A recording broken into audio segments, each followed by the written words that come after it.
Muhammad, peace be upon his soul.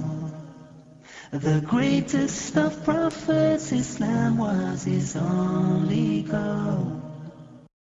We live in a shallow society where, you judge people by how good looking you are. You're good looking, but good look, only skin deep. But if that is what you're looking at, then is there anybody's looks who could compare with the looks of the Prophet sallallahu alaihi wasallam? Jabir radiallahu anhu mentioned, I saw the Prophet sallallahu alaihi wasallam on the night of a full moon.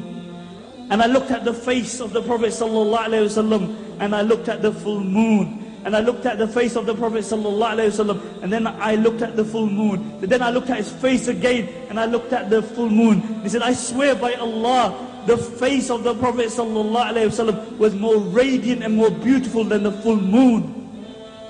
Do you know what this story, tell your children this story tonight, of Zulaykha is? Zulaykha was the wife of the Aziz. She was an honorable woman, and she fell in love with Yusuf alayhi salatu wasalam, who was a slave. And the news spread around that she was infatuated with this slave. So the other honorable women started saying, how did she fall in love with him?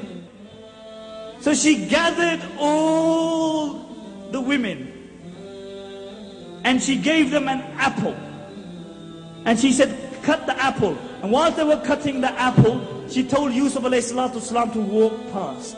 The Prophet ﷺ said Yusuf ﷺ was given half of the beauty of humanity. And when he walked past, they saw his beauty. They were so immersed in his beauty. Whilst they were cutting the apple, they cut through their fingers and they did not even feel the pain. Aisha radiallahu anha mentions, if the women of Zulaykha had seen my Muhammad sallallahu alayhi wasallam, they would have cut their hearts and felt no pain.